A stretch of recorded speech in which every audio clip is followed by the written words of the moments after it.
Tema kita adalah manusia paling beruntung di bulan suci Ramadan. Siapa manusia yang paling beruntung di bulan suci Ramadan? Jawabannya hadis Nabi sallallahu alaihi wasallam. Man shoma Ramadhana imanan wa ihtisaban ghufira lahu ma taqaddama min dzambih. Siapa yang melaksanakan bulan puasa di bulan Ramadan, diampunkan semua dosa-dosanya. Itu orang yang paling beruntung. Karena kita ini adalah para pendosa. Dari mulai ujung kaki, langkah kaki, kemaluan, dosa perut, dosa leher yang mengeluarkan suara, lidah, dosa mata, dosa tangan, dosa kaki, dosa telinga, dosa kolbu, dosa pikiran. Itu semua dibersihkan kerak-keraknya itu di bulan suci Ramadan. Man shoma, siapa yang melaksanakan puasa Ramadan imanan wa ihtisaban, dengan keimanan, wa ihtisaban, ikhlas karena mengharapkan balasan dari Allah, ghufira lahu ma taqaddama min dzambi, diampunkan dosa-dosanya yang lalu. Yang kedua, malamnya. Man qama, siapa yang melaksanakan qiyamul lail Ramadan. Siangnya siam, malamnya qiyam. Siam artinya menahan, qiyam artinya tegak, berdiri, tidak tidur. Tidur ada, tapi tidak sebanyak yang di luar Ramadan.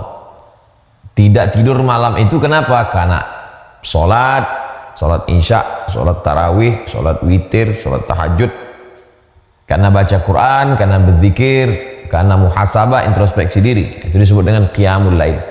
Man qama Ramadan, siapa yang qiyamul lail Ramadan, tidak tidur, imanan karena iman kepada Allah, wahtisaban karena hanya mengharapkan balasan dari Allah, ghufira lahu ma taqaddama min dzambi, diampunkan Allah dosa-dosanya yang lalu. Terus setelah bersih dari dosa mau apa? Setelah bersih dari dosa, masuk ke dalam surganya Allah melalui pintu babur rayyan. Bab pintu rayyan, pintu orang yang banyak berpuasa. Puasa fardu tidak tinggal, puasa sunat rajin. Salamun qawlam min rabbir rahim. Selamat untuk kamu dari Allah Subhanahu wa taala. Wasiqal ladzina taqaw rabbahum ilal jannati zumara. Mereka yang takut kepada Allah itu digiring, dibawa ke dalam surga bergerombol, berkelompok-kelompok. Lalu kemudian apa kata malaikat? Qala lahum khazanatuha. Malaikat mengatakan, mengucap kepada mereka, salamun alaikum. Selamat untuk kamu, tibtum, kamu sudah berbuat baik. Fadkhuluha, masuklah kamu ke dalam surga, khalidin, kekal selama-lamanya di dalam surga. Jadi, siapa manusia yang paling beruntung di bulan Ramadan? Dihapuskan dosanya, masuk ke dalam surga. Inilah orang yang paling beruntung di bulan Ramadan. Nah, bagaimana cara kita untuk mendapatkan keberuntungan itu? Rumusnya ada dalam surat Al-Baqarah 183. Surat Al-Baqarah 183. A'udzubillahi minasyaitonirrajim. Ya ayyuhal, 4 jurus. Pertama, ya ayyuhalladzina amanu. Hai orang-orang yang beriman. Orang yang tidak beriman, puasanya tidak diterima. Syarat semua ibadah dalam Islam, baligh, berakal, muslim. Asyhadu an la ilaha illallah wa asyhadu anna Muhammadan Rasulullah. Jadi jaddidu imanakum, perbaiki iman kamu, refresh. Nauzubillah, nauzubillah, nauzubillah. Mungkin ada kata-kata kita ini menyebabkan kita keluar dari keimanan atau perbuatan kita. La yazni zani hina yazni wa huwa mu'min. Orang yang berzina itu tidak akan berzina kalau ada imannya di badan. Wa la yasriqu sariqu hina yasriqu wa huwa mu'min. Tidak akan mencuri kalau ada imannya di badan. Wala yashrabu syaribu hina yashrabu wa mu'min. Tidak akan minum khamar kalau ada imannya di badan. Jadi kalau begitu, orang yang minum khamar, orang yang berzina, orang yang mencuri, tidak ada imannya di badan. Itulah yang ditanyakan oleh sahabat Abdullah bin Abbas, namanya Ikrimah, murid beliau. Bertanya kepada sahabat Nabi namanya Abdullah bin Abbas, kata Ikrimah, ayun za'ul iman, apakah iman itu bisa copot, bisa lepas, bisa tanggal dari badan? Kata Abdullah bin Abbas radhiyallahu an, hakadha, begini lepasnya iman dari badan. Wa syabbaka baina asabi'i, dijalinnya jari jemari. Syabbaka, menjalin jari jemari. Summa naza'ahu, dilepasnya. Hakadha yunza'ul iman. Beginilah iman itu lepas dari badan. Ini badan, ini iman. Lepas dia. Saya beberapa hari ini dapat video, na'udzubillah, ada orang sakau di tempat acara pesta, overdosis. Na'udzubillah, mudah-mudahan Allah menyelamatkan kita semua. Mati dalam keadaan iman sedang lepas. Hina taba, ketika orang itu bertobat, raja'a, ada. Kalau dia tobat, imannya masuk lagi. Nah, kita maunya masuk ke dalam Ramadan ini, iman kita lagi masuk. Masuk kita ke tempat pesta kondangan. Terus ditanya, undangannya mana, Pak? Wah, ini tamu gelap, ini tamu tak diundang ini. Yang diundang ini siapa? Ya ayyuhalladzina amanu. Itu makanya bertaubat nasuha. Taubatnya itu bukan, ini banyak juga orang menyambut bulan suci Ramadan, besok mau Ramadan, hari ini taubat. Acara taubat mau menyambut bulan suci Ramadan. Taubatnya itu dari jauh-jauh hari. Allahumma barik lana fi Rajab, berikan kami berkah di bulan Rajab. Wa Sya'ban, berikan kami berkah di bulan Sya'ban. Wa ballighna Ramadan, sampaikan kami ke bulan Ramadan. Artinya ada masa tenggat waktu yang begitu panjang dari mulai Rajab, Sya'ban, baru masuk Ramadan. Kita perbaiki diri. Bulan Sya'ban bulan haram, bulan Sya'ban bulan mulia, bulan Rajab bulan haram, bulan Rajab bulan mulia.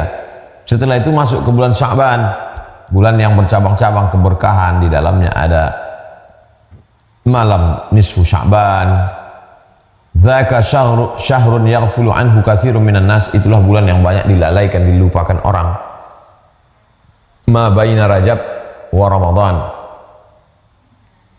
yang terletak di antara bulan Rajab dan bulan Ramadan. Kalau kita beramal di satu waktu yang dilupakan orang, contoh tahajud malam, banyak orang lupa, kita ingat, kita punya nilai plus. Bulan Rajab banyak orang ingat karena bulan haram. Ramadan banyak orang ingat karena Lailatul Qadar. Antara Ramadan dengan Rajab ini ada satu bulan Sya'ban, banyak orang lupa, kita ingat. Nah, jadi ketika orang lupa, lalai, kita ingat. Nah, ini salah satu tips untuk kita dapat kebaikan. Jadi perbaiki dulu, ya ayyuhalladzina amanu, iman kita ini perbaiki. Saya mungkin iman saya ini Pak Ustadz berkurang. Al-imanu yazidu, iman bertambah full, wa yanqus berkurang. Kenapa dia bisa yazid? Iman bertambah karena bitta'ati, dengan ketaatan. Wa yanqus berkurang, kenapa? Bil ma'siyati, dengan banyak maksiat. Jadi kita perbaiki iman ini. Siapa yang tidak pernah berdosa? Kullu bani Adam khatta'un, semua anak cucu keturunan Adam ini pernah silap salah. Wa kharul khatta'ina tawwabun, tapi sebaik-baik orang yang silap salah adalah bertaubat. Innallaha la yaghfiru ayyushraka bihi, Allah tidak menerima taubat orang yang syirik. Wa yaghfiru ma duna dzalika liman yasha, selain syirik itu diampunkan Allah.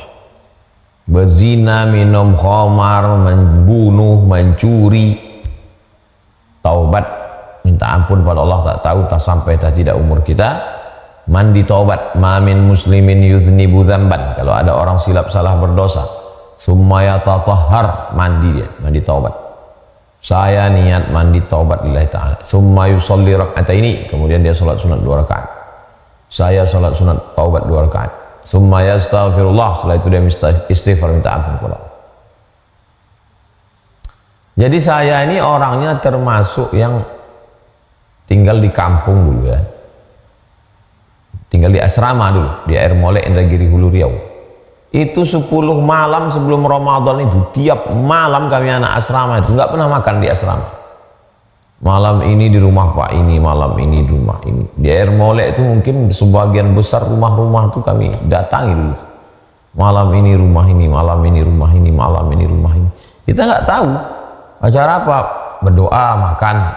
Sekarang baru sadar, rupanya sudah menjadi tradisi mendarah daging di bumi Lancang Kuning kami di Riau.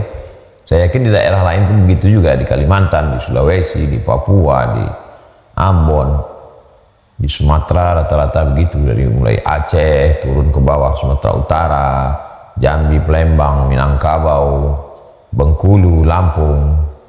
Nah, itu semua Kepulauan Riau. Itu tradisinya menyambut bulan Ramadan tuh. Kenapa orang ini undang-undang? Itu sebetulnya ingin membersihkan, mensterilkan hubungan kita dengan Allah Subhanahu wa taala. Jelas mandi taubat. Tapi dengan manusia ini yang susah ini. Nah, dengan manusia ya itu diundang semua jiran, tetangga, kawan, mau berdoa, makan. Nah, itu mau tidak mau, suka tidak suka. Begitu hebatnya ulama zaman dulu itu. Bisa mereka membuat tradisi itu. Sehingga mendarah daging kalau udah bulan puasa, mau bulan puasa, undang orang makan, silaturahim. Padahal sebenarnya terkandung di dalamnya itu adalah makna kesucian. Ya ayyuhalladzina amanu, suci imannya, bersih. Jadi dia sudah menyatu menjadi agama itu, menjadi darah daging, kombinasi dengan tradisi lokal. Akhirnya orang kalau udah mau bulan puasa, ya udah nabung, masak, undang orang, ramai. Saya almarhumah orang tua dulu kalau udah bulan puasa balik dia ke kampung, pergi dia ke pasar, dibelinya daging, dimasaknya rendang, belinya baskom, buat kenduri. Saya pun mau bulan puasa begitu juga, melanjutkan tradisinya yang dulu. Mungkin begitu turun-temurun dan kita tidak pernah nanya dalilnya. Tapi sekarang semua perbuatan itu dipermasalahkan orang. Apa dalilnya ini? Dalilnya itu ya ayyuhalladzina amanu. Kamu masuk nggak dalam golongan beriman? Yang merusak iman kita itu kan dua. Iman kita rusak karena hubungan kita dengan Allah, hablum minallah, atau dengan hablum minannas. La yadkhulul jannata qati'ur rahim. Tidak masuk surga orang yang putus tali silaturahim. Sambung balik, nyambung tali silaturahim. Bapak Ibu hadirin hadirat, jiran tetangga, keluarga semua, mungkin selama ini banyak hubungan kita rusak, kami mohon maaf. Alhamdulillah bisa terambung silaturahim, nyaman kita. Bahkan kalau hadis tentang malam nisfu Sya'ban itu jelas sekali. Ittala Allahu ala jami'i khalqihi lailatan nisfi min Sya'ban. Pada malam nisfu Sya'ban Allah memperhatikan semua makhluknya. Fa yaghfiru li jami'i khalqihi, Allah ampunkan semua makhluknya illa, kecuali dua. Pertama li musyrik, orang yang musyrik. Yang kedua musyahin. Musyahin itu orang yang belum berdamai. Gimana kita tiap malam Ramadan, Allahumma innaka afuwun tuhibbul afwa fa'fu anna.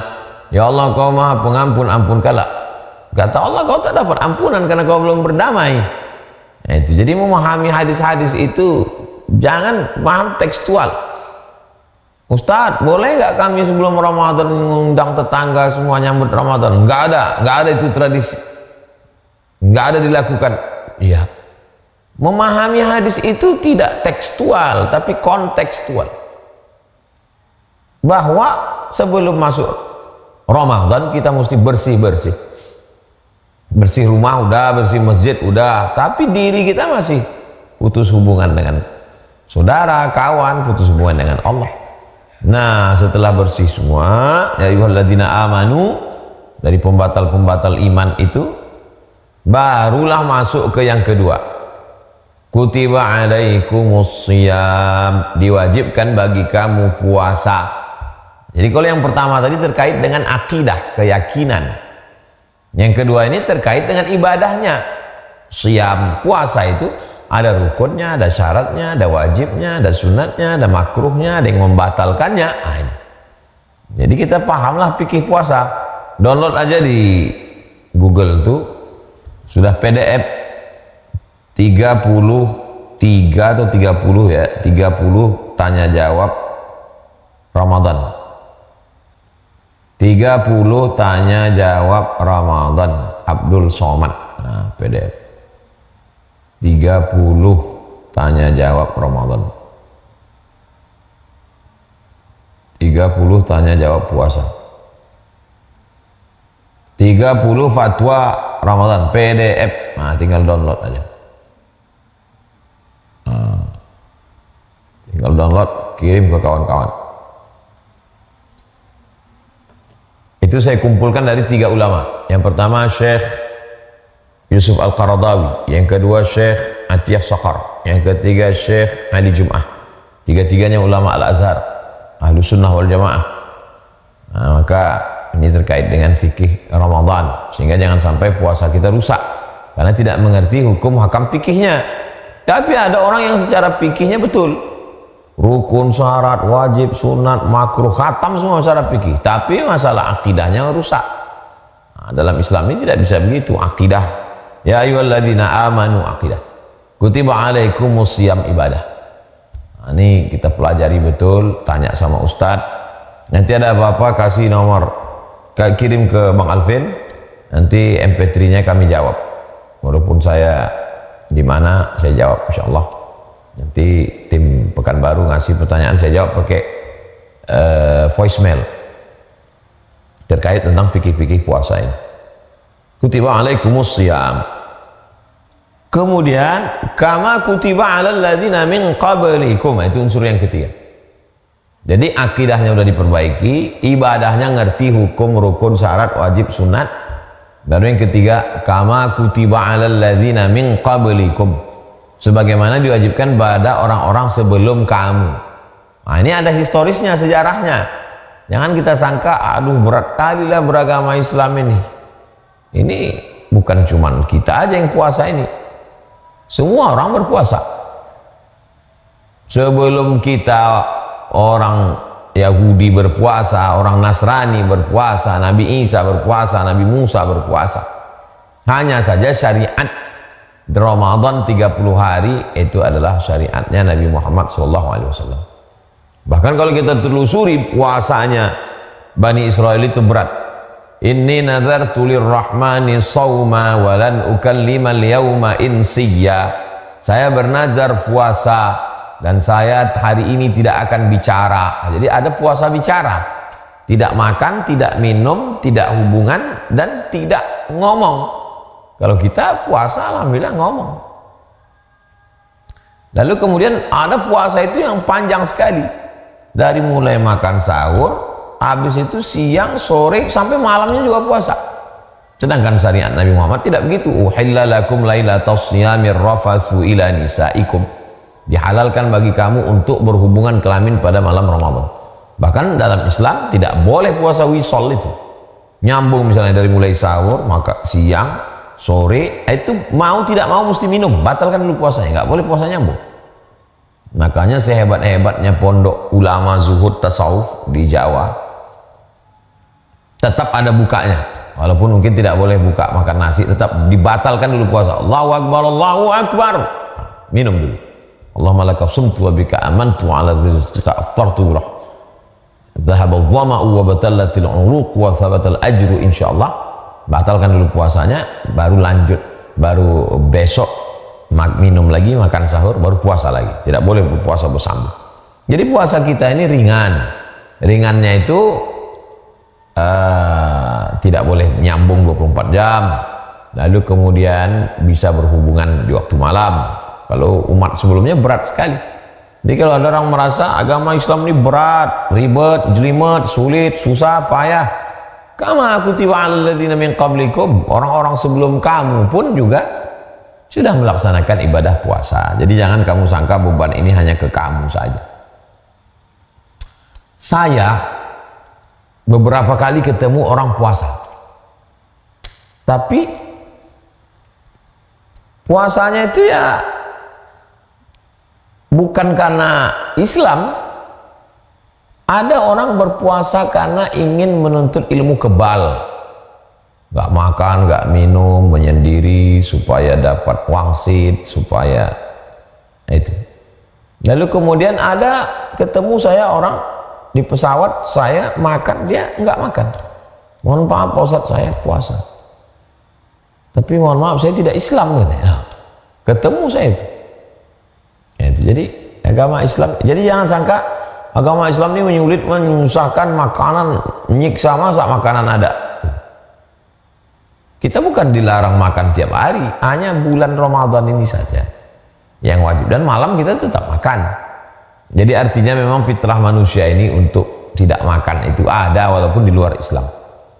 Sempurna sekali kalau dia tidak puasa, tidak makan, tidak minum, berpuasa, dan diawali dengan nawaitu shauma ghadin, ada ifadhu syahr Ramadan lillahi ta'ala. Lillahi ta'alanya itu pada ya ayyuhalladzina amanu, kutiba alaikumus syiyam, fikih ngerti hukum hakamnya, kama kutiba alal ladzina min qablikum, orang-orang sebelum kamu pun juga berpuasa dengan melewati berbagai macam kesulitan, keribetan, kerumitannya, tapi hikmahnya di dalam luar biasa.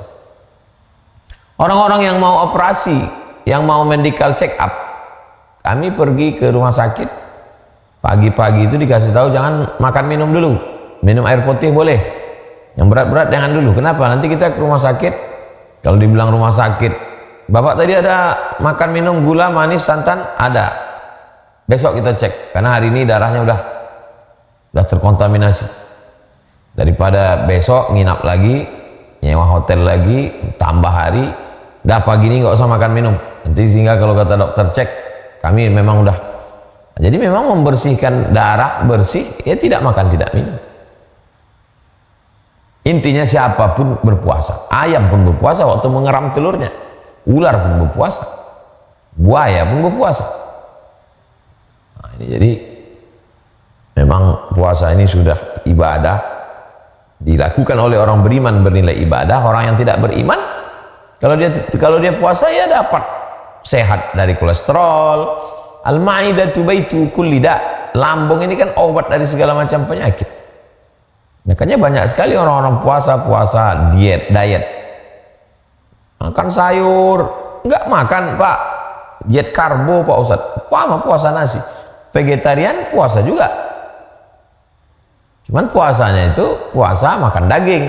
Puasa artinya menahan diri. Nah, tapi kalau dalam syariat Islam, puasa itu maksudnya imsakun nafsi, menahan diri, anil mahzurat, dari semua yang haram, min tulu'il fajri, dari terbit fajar, ila ghurubis syamsi, sampai tenggelam matahari. Menahan diri dari semua yang membatalkan puasa, dari mulai tenggelam, dari terbit fajar, azan subuh, sampai tenggelam matahari. Ini tentang puasa. Lalu kemudian poin yang keempat, la'allakum tattaqun. Tujuan dari puasa ini adalah supaya kamu tattaqun, supaya kamu takut. Takut di sini begini, karena ada razia, saya takut kena tilang, maka saya pakai helm, pakai sepatu, bayar pajak, STNK, BPKB, bawa SIM. Itu namanya takwa. Karena saya takut terjadi sesuatu, maka saya melakukan sesuatu, itu takwa. Karena saya takut gula darah saya tinggi, maka saya tidak minum gula banyak, saya kurangi gula, saya makan buah, saya rajin olahraga, saya berkeringat. Karena saya takut, karena saya takut makan sakit jantung, maka saya hindari untuk berpikir terlalu berat, stres, saya tidak makan santan, saya tidak makan daging. Jadi karena takut, maka itu takut begitu. Karena saya takut masuk neraka, maka saya melaksanakan yang diperintah Allah, menjauhi yang dilarang Allah. Itu takut. Jadi sepaket di sini, empat-empatnya dapat. Yang pertama, aman, percaya dulu. Ini orang percaya, kalau tidak percaya ya nggak bisa. Setelah percaya, baru action. Kutiba alaikumus syiyam. Muncul dalam hati rasa berat. Jangan berat. Kama kutiba alal ladzina min qablikum, orang-orang sebelum kamu yang tak Islam pun, yang Islam berpuasa juga. Tapi puasa kita bukan untuk kebal, bukan untuk jalan di atas air. Tujuan puasa kita la'allakum tattaqun, supaya kamu bertakwa. Bertakwa, takut kepada sesuatu, melakukan sesuatu. Takut terlaknat, sambung silaturahim. Takut aniaya zalim, maka munculkan sifat amanah. Takut, bagaimana menanamkan takut kepada Allah? Ya puasa itu. Kalau udah puasa, insya Allah. Berapa banyak orang yang masuk ke toilet, kamar mandi, nyetir perjalanan jauh, mau mudik, dia tetap dengan puasanya. Kenapa? Karena memang dia selalu merasa diawasi oleh Allah SWT. Dilihat, diperhatikan, muraqabah. Anta'budallaha ka'annaka tarah. Engkau menyembah Allah seakan-akan engkau melihatnya. Fa illam takun tarah, kalau engkau tidak bisa melihat Allah, fa innahu yaraka, maka sesungguhnya Allah yang melihatmu, mengawasimu, melihat tindak tandukmu. Itu semua dalam pengawasan, perhatian, tilikan. kontrol dari Allah Subhanahu wa Ta'ala. Nah, ini terkait dengan masalah takwa. Jadi kalau kita lihat, kalau hanya sekedar terjebak pada ritual, oh banyak sekali. Banyak sekali orang yang hanya ritualnya saja. Salat, tegak, ruku, i'tidal, sujud, duduk antara sujud, salam, selesai. Padahal substansi daripada salat itu adalah tidak melakukan sesuatu yang halal. Bergerak itu kan halal, tapi tidak dilakukan ketika salat. Kenapa? Karena ikut perintah Allah. Kamu jangan bergerak, matamu jangan jelalatan, ikut sami'na wa ata'na. Inti daripada salat itu, inna sholata tanha 'anil fahsya wal munkar, mencegah diri dari perbuatan keji dan munkar. Kalau puasa ini apa tujuannya? Tujuannya ya ini di ujung ini, la'allakum tattaqun. Mudah-mudahan kamu menjadi orang yang bertakwa. Jadi dengan puasa itu tujuan target akhirnya adalah apa? Visi misinya takwa. Gimana orang yang udah akil balik umur 10, kalau sekarang umur 50, berarti udah 40 tahun puasa, enggak juga takwa-takwa. Ya sama macam orang ikut pelatihan. Kalau udah ikut pelatihan enggak juga lancar, itu yang salah bukan pelatihannya, karena narasumbernya kan punya banyak peserta, berhasil mereka. Berarti yang salah ini personnya. Berhasil puasa itu mendidik Sayyidina Abu Bakar, Umar, Utsman, Ali. Itu semua kan alumni Ramadan semua itu. Itu mereka ini bukan alumni pelatihan, bukan alumni program ecek-ecek. Ini alumni dari madrasah bernama Ramadan. Jadi siapa yang paling beruntung? Paling beruntung adalah orang yang mengembalikan kembali imannya yang rusak. Ya ayyuhalladzina amanu. Lalu setelah imannya sempurna, dia tidak diam, tapi dia kutiba alaikumusiyam, dia beribadah, berpuasa. Puasa ini mewakili yang lain. Lalu kemudian kalau muncul dalam hatinya merasa ini berat, jangan. Kenapa? Karena orang sebelum kamu kutiba alalladzina min qablikum. Tapi jangan berputar pada puasa. Apa target yang mau dicapai dengan puasa ini? La'allakum tattaqun. Kalau dapat kita menguasai yang 4 ini, kitalah manusia yang paling beruntung. Imannya terjaga, ibadahnya terjaga, hatinya terjaga, dan akhlaknya terjaga. Kalau sudah terjaga yang 4 ini, tolong dibaca ayat ini, dan ketika imam membaca ayat ini kita paham. Ya ayyuhalladzina amanu kutiba alaikumusyiyamu kama kutiba alal ladzina min qablikum la'allakum tattaqun. Iman, ibadah, hati, akhlak, dapat semuanya. Doakan supaya yang ceramah juga bukan hanya sekedar menyampaikan untuk orang, tapi juga untuk ke diri sendiri, supaya iman Islamnya, untuk keluarga, untuk para santri, jamaah semua, ibadahnya istiqomah lebih baik. Kemudian tidak ada rasa hati itu menolak, toh orang-orang sebelum kita pun juga puasa. Dan puncaknya adalah betul-betul puasa ini membuat kita menjadi insan-insan yang takut kepada Allah Subhanahu wa Ta'ala. Sebagaimana takutnya kita air kumur-kumur itu menetes, sebagaimana takutnya kita melihat perempuan, bagaimana takutnya kita melihat yang tidak mahram, begitu hendaknya kita bawa spirit ini keluar Ramadan.